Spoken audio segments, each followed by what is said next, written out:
Oh, thank you very much, Colin. So I will just share my screen now. Can everyone see my screen? That's great. Yep. Cool, great. So hi everyone, my name is Vicky. I'm an associate modeling advisor from Becca. I'm here today to tell you about a recent research project we've done for Waka Kotahi on the subnational baseline for VKT and GHG, as Colin has mentioned just now. So I will start with the context behind the research, then tell you about how we developed the methodology, what we adopted in the end, and future improvement opportunities. Now, first up, the why.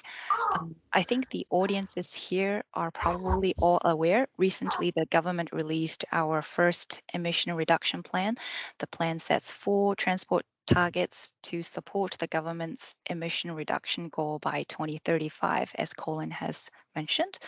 Its first target is a 20% reduction in VKT by light vehicles by 2035, especially for our largest cities. In order to measure how we are tracking against the targets, there is a need for us to have a consistent way of setting the VKT and emission baseline for our largest cities.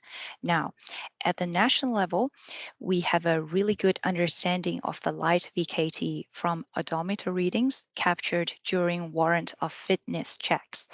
Based on good historical data, both Ministry of Transport and Waka Kotahi had developed models to project VKT at national level into the future using matured econometric methods. So the purpose of this research then essentially boils down to finding the answers to 2 questions. Firstly, how do we define these largest cities? Based on national policy statement for urban urban development. The technical term for these cities are the urban environments. Across the country, we have 5 Tier 1 and 8 Tier 2 urban environments. However, exactly where these urban environments start and end needs to be defined. The second question is, how do we disaggregate VKT to these cities? Do we rely on wharf station readings and just draw a boundary and say everything captured from stations inside this boundary is assigned to Auckland? Or do we build fancy machine learning models that adjust itself on its predictions? And would the model predict a single baseline or a band? To answer these questions, we also need to take the following factors into consideration. First and foremost, the data availability in terms of its continuity, granularity, and coverage. Continuity refers to if we were to build a time series model similar to the national econometric one at subnational level, we need to understand for what time periods we have the observed data. Granularity and coverage refers to the geospatial properties of the observed data. Is it available at link level or statistical area 2 level? Does it cover the entire nation or just tier 1 cities? These would obviously influence how we set the urban environment boundaries. One of the primary goals of the project is to have consistency across our largest cities. So we need to make sure that whatever assumptions in the model was built with is consistent across the board. This can be quite challenging if we were to incorporate data with different coverage like regional transport model outputs into our model. The last point we considered was how reliably our input model features can be projected into the future. For things like employment, if we were used to online meeting has started, so better go into that. But yeah, no, that's helpful. oh, if we were to use employment, then we need to understand finding a reliable projection into the future for this would be quite difficult, which impacts the integrity of the model outputs as well. Okay, the next slide. So this slide um, summarizes all the key data sources used to build our model, demonstrating the big variability in their continuity, granularity, and coverage. It is created for the keen readers to enjoy inside the PDF version of the slide. I won't go into the details for them, and audiences here are probably all very familiar with them anyways. So taking account of our goal and considerations, we've put together some design principles to help us to define the boundaries for the urban areas. We've looked at existing subnational boundaries within the available data sources, including transport model study areas, regional boundaries, functional urban areas, and territorial authority boundaries. In the end, TLA boundaries was the most favorable because it has the best alignment with the existing and projected data sources as well as policy definitions. However, the TLAs in some cases are too small to reflect material differences in travel pattern for regional level interventions, such as public transport improvements promoting mode shifts. So for this reason, we've created our own spatial areas by combining the TLAs to create unique boundaries for the Tier 1 and Tier 2 urban environments. In terms of features that we've considered to disaggregate the national level VKT to the relevant regions, we've first looked at full-time employment, which has been proven to be a strong indicator based on historical data. However, given the difficulty in reliably predicting its value in the future, as mentioned before, we've excluded from our final model. As an alternative to full-time employment, we also looked at working age population. However, it didn't really improve the estimates when compared with models built with full population. And therefore, we've excluded from our final model as well. We also briefly looked into including petrol elasticity, but analysis based on historical data didn't suggest a strong relationship and was therefore also excluded to keep the relationship simple. At one stage, we looked into RAM and TMS data, which showed a promising relationship, as you can see in this slide here. However, due to inconsistency in the data quality and difficulty in projecting them into the future, they didn't make it into our final model as well. As you can see for the TMS sites with continuous counts, which is shown on this slide, for some reason at aggregated AADT level, these sites had identical values between 2015 and 2016 from the sources we had access to at the time of the research.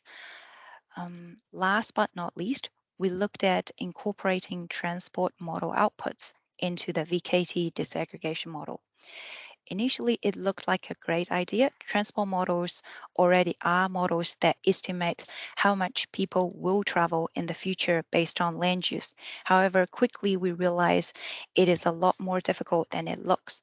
On the right-hand side of this slide is a map showing existing transport models at the time of the research by type. As you can see, there are quite a few different models. And for the purpose of this research, we initially looked at models from Auckland, Christchurch, and Wellington. And as you can tell straight away from the table on the left, while these models all estimate traffic based on land use inputs, they had different base year and time periods. Work is required to create consistent outputs across them. And moreover, how would we define a baseline scenario that is consistent across all of them for 2035? Would it be business as usual? Does that mean we don't allow for any network improvements? Would these models even converge if we remove all the future improvements? Or do we just include the committed improvements? How do we define which schemes are committed, which are not? And can we apply the same rules to regional transport models for all urban areas? The answer at the time was unfortunately no. So sadly, we have to exclude transport models from our final model as well. So on this slide, on the next slide, here is our final adopted methodology. It has a rather simple structure, which is shown on the right. The spatial area defined for the Tier 1 and Tier 2 urban environments are highlighted in dark blue on the left. The model uses population as the main feature, and we've defined the feature baseline as having similar VKT per capita as the base year, and therefore uses the VKT per capita calculated from the baseline to estimate from the base year to estimate future year VKT. Based on this method, the 20% VKT reduction target by 2035 works out to be around similar level of what the 2019 benchmark was over the entire country. So it's within about 1%. In terms of future improvements to the model, while it would be a very difficult task, it would be really nice if we can actually incorporate some outputs from the existing transport models. And also our model in the end can be described as a bottom-up model with adjustment to make sure the total value aligns with the national total. So one of the improvement we can do would be to increase the complexity on the national level adjustment factors that was applied towards the end. So that's it for my part of the presentation. Thank you very much for listening, and I'll hand it back to you, Colin. Thank you. I think for, unless someone has a pressing question, I think for conciseness, we'll just continue into Thomas's presentation. And if you have any questions, pop them in the chat, or we can do a discussion at the end. Anyway, thanks, Vicky. Yeah, great show. And I think it demonstrates the pragmatic approach that we had to take in order to define some previously undefined areas that were loosely called major urban and didn't really fit with either Statistics New Zealand's urban commute areas or yeah, so I think we have established something that was taken on board by the ministry, and we'll see how that goes. Thomas.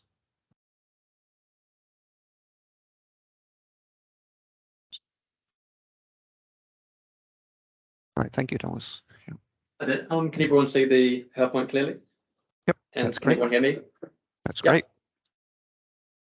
Fantastic. So yeah, here I am. I'm joined with Fergus Tate in the room. I'm Thomas from WSP. And yeah, we're going to be talking about, well, declining vehicle kilometres travelled. So yeah, we've done a research note for Waka Kotahi. And what I mainly use is the household travel survey data and investigate purposes and distances of driven journeys with the emissions reduction plan asking for a 20% reduction in kilometres travelled. What will this mean for the everyday New Zealander? I'll start by introducing myself. Tēnā koutou katoa. Ko koko te maunga, ko te whanganui a Tara, te moana, ko Prince toku whānau, no te whanganui a Tara aho. Te graduate engineer aho, ko Thomas aho, no reira, tēnā koutou, tēnā koutou, tēnā koutou katoa.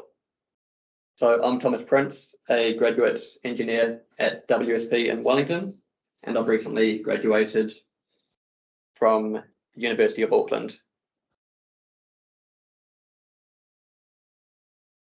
So on the agenda, I'll first talk about the emissions reduction plan target.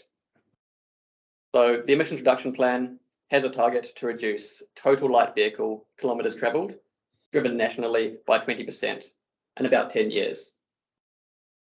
This reduction is 20% from forecast travelled kilometres based on population. So the equivalent of a per capita reduction. And I'll look into what this means, how far we've travelled in the past, and the significance of this. I'll then talk about our analysis of the household travel survey data. So where do we drive, for what purposes, and how far? I restrict most of this analysis to Tier 1, which, as Vicky has just described, New Zealand's main cities. And finally, mode shift in Tier 1. Cities have more travel options, and so shifting journeys to another mode is more doable. Using the household travel survey, I'll explore what proportion of vehicle kilometres travelled could be reduced by simple mode shift in Tier 1. We narrow the location of journeys to main urban areas for one of three purposes, and under 15 kilometres as what we see more feasible to shift to an alternative mode. But firstly, the emissions reduction plan. So it's a recent government policy which was released in May this year. Transportation is one of the sectors targeted in the plan. And the target is 20%. So if you kept your current driving habits, could you imagine not driving at all 10 weeks of the year? This is the reduction the emissions reduction plan demands, and we have 12 years to achieve this target by 2035. With population growth, we anticipate vehicle kilometres increasing, and so the 20% reduction isn't from our current levels, but rather from forecast. And Vicky's done quite a bit on forecast, or Becca have in their research paper, but I'll look at briefly what we forecast using a linear fit to historic vehicle kilometres travelled based on population. So vehicle kilometres travelled nationally is roughly proportional to our national population. The red crosses are observations of light vehicle kilometres travelled and billions of kilometres nationally from the Ministry of Transport. This is our most accurate national data. It comes from Warrant of Fitness and Certificate of Fitness. The grey dashed line shows a linear fit to the data of light vehicle kilometres travelled against population. Stats New Zealand projects a population of 5.75 million people in 2035. A 20% reduction from this takes our target well below the projected line.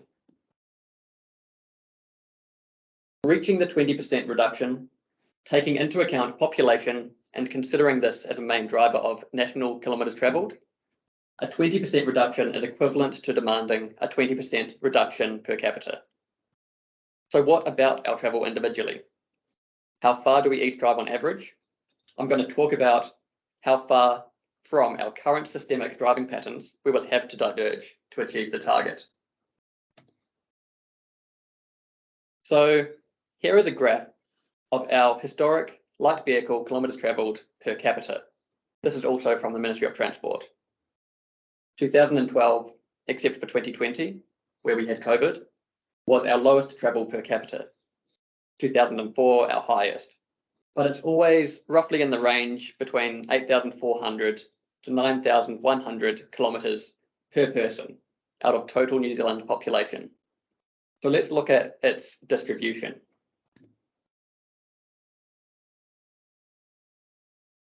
Data from the Ministry of Transport shows for our national population, we each drive about 8,700 kilometres a year on average. The box and whisker graph shows the range of our historic per capita travel.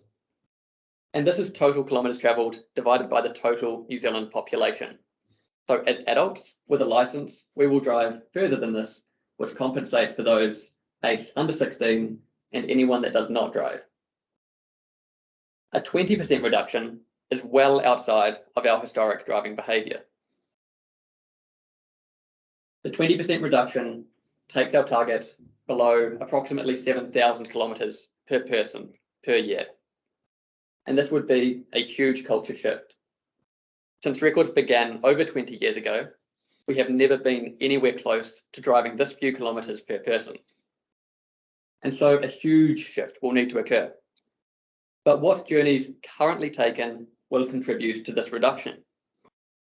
Let's start by looking at some findings from the Household Travel Survey data analysis that we've done.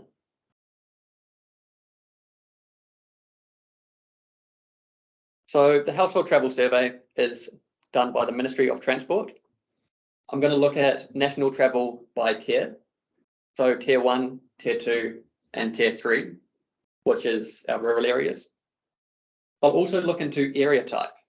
So we have area type defined as main urban areas, secondary urban, and rural. I'll look at the link between tier and territorial local authority, and we'll then focus on tier 1, looking at purposes and journey length. So our driven kilometres by tier. Nationally, 65% of our light vehicle driven kilometres is driven in tier 1. So if we were to achieve a 31% reduction in kilometres travelled in tier 1, we would achieve the emissions reduction plan target. So I'll talk about how likely this is and why it's going to be so difficult to reduce our kilometres travelled. So here's New Zealand. The colours are regions, and the black lines define the territorial local authorities. Let's reduce this to tier 1. We've got in the north, Auckland. The Auckland Territorial Authority is equivalent to the Auckland region, and this is a large region. There's a lot of rural area and also the city, main urban area, but it stretches quite far up north as well. The Hamilton Tier 1 city consists of territorial authorities Waikato and Hamilton City. And there's heaps of rural area in the Waikato as well. Tauranga City and Western Bay of Plenty territorial authorities make up the Tauranga Tier 1 area. In Wellington, we've got Upper and Lower Hutt, Porirua and Kapiti. And for Christchurch, we have Selwyn, Christchurch and Waimakariri territorial authorities making up the Tier 1 areas.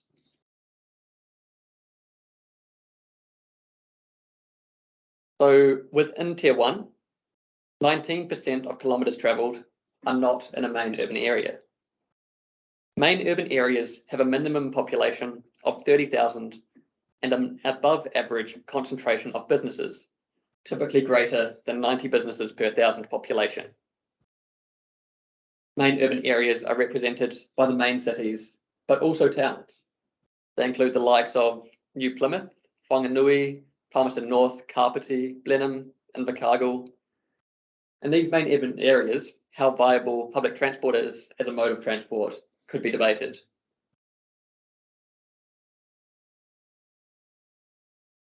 In the Household Travel Survey, there are 7 recorded purposes. Some of these purposes will have higher feasibility of being shifted to an alternative mode than driving. Commute to work, for example, is one of these, especially if people are commuting to an urban centre like Auckland City or Wellington City. Work for employers' business is not. This is the likes of your plumber driving to your house or an engineer going on a site visit. These journeys can't be shifted to an alternative mode. The 3 purposes which contribute the most to vehicle kilometres travelled are the shopping, social welfare, personal business services. There's social visits or entertainment or recreation, and the commute to work. And these are also the 3 that I'll talk about later, which I think most feasible to shift to an alternative mode. I'm now going to talk about journey length. Journey length is where I think it starts to get scary. Here we are looking at Tier 1 journeys, the numbers and the proportion of total kilometres travelled that these journeys contribute. So I'll start with journeys over 50 kilometres. 2.5% of journeys taken, which are driven in Tier 1, contribute 22% of kilometres travelled in Tier 1. So there is a difference between journeys and trips. Trips have been analysed more in the past from what I've seen, and trip chains make up a journey. For example, if you drive to the supermarket, buy snacks, and pick up your kids on the way home, it's 3 trips, but 1 journey. The trips may seem short and feasible to shift, but journeys can be significantly longer and be completely reliant on a car. So as I've sort of just said, 2.5% of journeys contribute 22% of kilometres travelled in Tier 1. And these are over 50 kilometres in length. There's not many alternative modes for travelling that far. These might be road trips, visiting people further away, or longer commutes. Inversely, let's think about shorter journeys. Take 6 kilometre maximum journey length. This is the blue bar in the centre of the top. So over half of all Tier 1 journeys are under 6 kilometres, but they only make up 15.6% of light vehicle kilometres travelled. If all journeys in Tier 1 under 6 kilometres, every single one, was suddenly not driven, we still wouldn't achieve a 20% reduction in kilometres travelled. Yet that takes over half of all vehicles being driven off the road. And these journeys are convenient by car as well. It might take 10 minutes or less to drive. An alternative mode could take a considerable amount of extra time, or it may not work for your circumstances. And I have an example. I went home from Kandala to City Fitness Gym in Newlands. And I drove. I looked on Google Maps. It's 4.2 kilometres and it's a 7-minute drive. If I were to walk, it would take me 52 minutes one way. Public transport would take me 30 minutes, most of which is actually walking anyway. Also not keen to do that by public transport. A bike ride does have potential. It would take me 18 minutes, but the route is actually quite dangerous. It goes up a main road through Johnsonville and then onto State Highway 1 to get into Newlands. And I personally wouldn't switch that journey from driving. The shortest journeys, under 2 kilometres, can all be walked in around half an hour. 22% of all driven journeys in Tier 1 are under 2 kilometres. But if we were to target these, they only make up 3% of driven kilometres. So they make up a very small proportion of how far we drive. And finally, I'll look at 10 kilometre threshold. Almost 75% of journeys driven are under 10k, so a lot. But these contribute about 25% of light vehicle kilometres travelled. So I think you can see where this is going. Longer journeys contribute way too many vehicle kilometres travelled currently. Shifting journeys to other modes, urban planning to allow equivalent journeys to be shorter, and discouraging driving altogether will all be needed to reduce kilometres travelled. I'm next going to talk about the potential of mode shift in New Zealand cities. Specifically, given the status quo, what current journeys may be easier to shift to an alternative mode? And this assumes the journeys still happen, or in other words, the journeys aren't cancelled to achieve a kilometres reduction. And it ends up the journeys I think can be shifted to another mode don't contribute that many kilometres.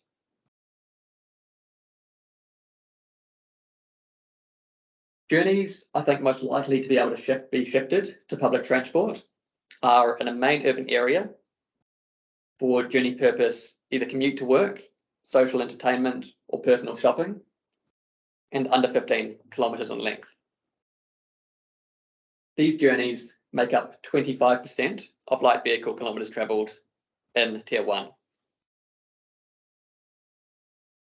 My parents live a few suburbs away. It's 8.2 kilometres. According to Google Maps, it'll take 49 minutes to get there by public transport. And if this time is accurate, I save more than an hour by driving there and back. But from experience, the time isn't accurate, and I can't trust buses in Wellington. Chances are the service is late or cancelled. By driving, I don't have to adhere to a bus schedule. I have a private car park at my flat. I drive. How easy would it be for me to change this travel behaviour? And I'll answer for myself that it's not easy. The 25% figure is in New Zealand's Tier 1 areas where the main cities are.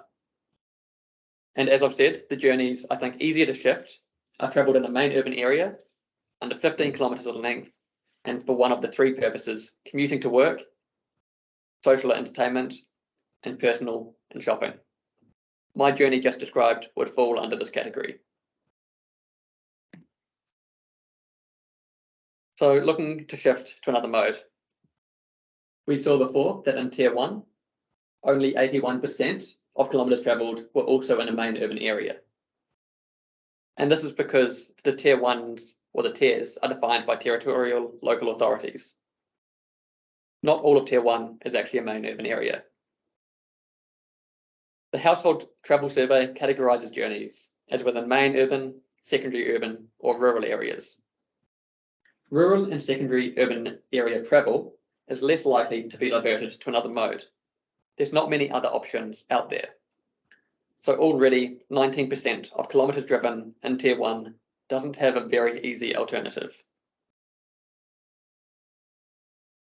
So the three purposes we thought easier to be shifted to another mode are the commute to work, shopping or personal, and social entertainment.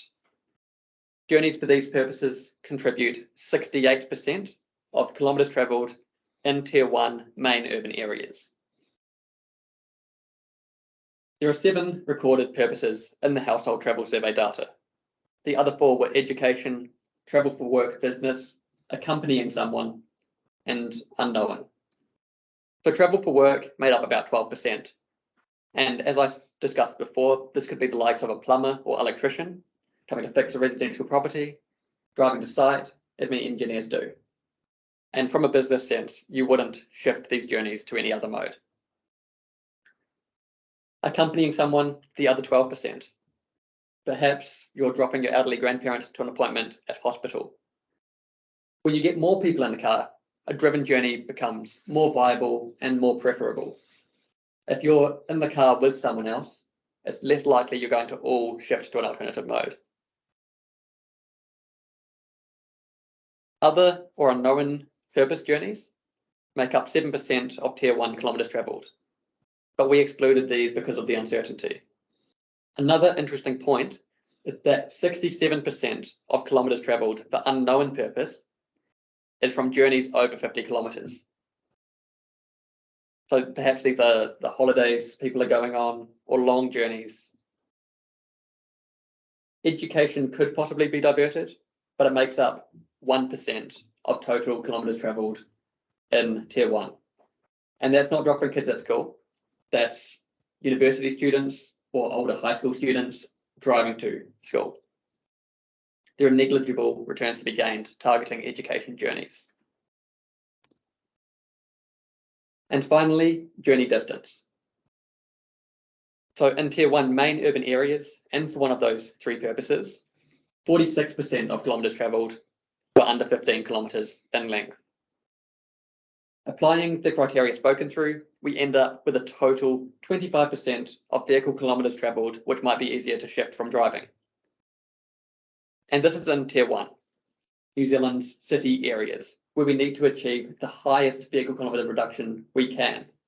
It gets harder and harder in smaller towns or rural areas to shift driven journeys as our alternative modes are less present. So we have a problem. This 25% of kilometres travelled, which are from potentially easier journeys to target with mode shift, is nowhere near a large enough subset to get the outcome the emissions reduction plan demands. Let's imagine we shifted half of these journeys, a 12.5% reduction in Tier 1. And this would be ambitious to get half of these journeys all to switch mode. So what is the solution? A couple of things will have to happen. Ultimately, longer journeys will have to be targeted. If they can't be shifted easily to another mode, we have to disincentivize driving altogether. In other words, make driving so attractive that people start cancelling the journey. Speed reductions, congestion charging, petrol prices, legislation, any other techniques we can think of could dissuade current driven journeys. As well as targeting long journeys and reducing them, we need to somehow satisfy current long journeys with shorter ones. And this comes down to urban planning. Having local supermarkets, accessible stores, and close proximity to where we live and to where we are could reduce how far we drive. And this is the idea with 15-minute cities, where you should be able to get everything you need within a 15-minute walk or bike. The 15-minute city has characteristics such as proximity, density, diversity, and ubiquity, qualities that used to be the norm before cars became our dominant mode of transport. We have prioritized mobility. So to sum up the main points, we have a 20% target, and it's big. It'll be a huge change in behavior systemically. Journey length and features constrain travel alternative. Length is a major feature of journeys. Longer journeys contribute a disproportionate number of kilometers traveled. Other features such as tier, area type, and purpose also constrain the viability of shifting these journeys to other modes. And finally, shifting to another mode is part of the solution, but we'll need more. Simple mode shifts won't achieve a full 20% reduction nationally. We'll need to disincentivize driving and be really smart with our urban planning in the future to minimize vehicle kilometers traveled as much as we can. And that concludes my part of the presentation. I'll stop sharing the screen.